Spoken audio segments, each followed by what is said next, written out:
தனியாக சென்று மலை மீது நின்று பசி தாகம் மறந்து ஹீரா குகை தங்கி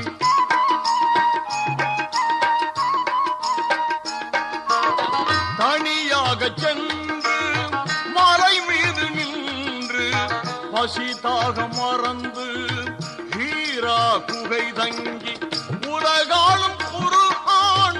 உளம் வாங்கி தந்த